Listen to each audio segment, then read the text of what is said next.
confiant.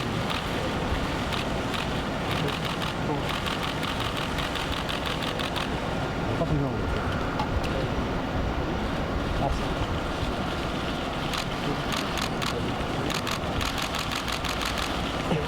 Voilà. Donc, s'il vous plaît. Ouais.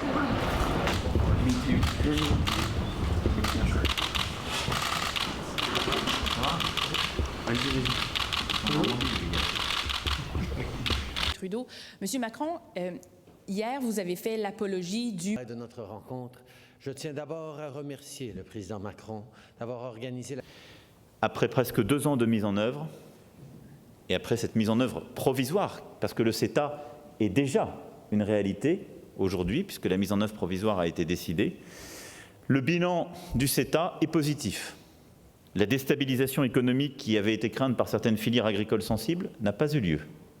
En particulier, les importations de viande bovine depuis le Canada ne sont pas du tout au niveau de ce que certains craignaient ou voulaient dire. Le risque d'une déstabilisation à moyen terme est d'ailleurs totalement endigué, comme l'a montré une récente étude menée par les inspections des ministères de l'Agriculture, de l'Environnement et de l'Économie.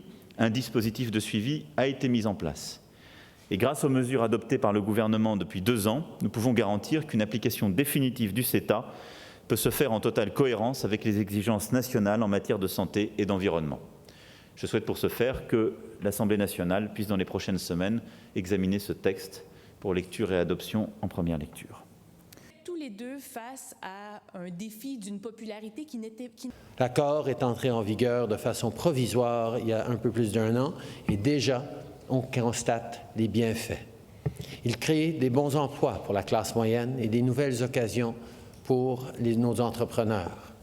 Rappelons aussi que le CETA est plus ambitieux que n'importe quel autre accord commercial dans le monde. Il protège les normes de travail, favorise une plus grande coopération en matière d'environnement et préserve le droit des États de légiférer et de réglementer dans l'intérêt public.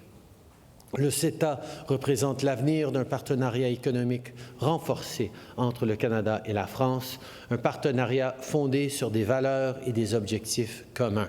La décision de retrait de Donald Trump, qui depuis a déclenché une guerre commerciale avec la Chine de croissance. Peut-être vous n'êtes pas partagé pas cet avis. Alors ma question je plus peux tout de suite vous précisément... répondre. Le président Trump hier a longuement échangé, comme son équipe, avec nous sur ce sujet. Et bien évidemment, comme l'ensemble des dirigeants qui sont membres du G7, je dirais que sa présence est naturelle. Donc sa présence au G20 comme au G7, je crois, n'a pas à être remise en cause et n'est pas remise en cause ni par lui ni par son équipe.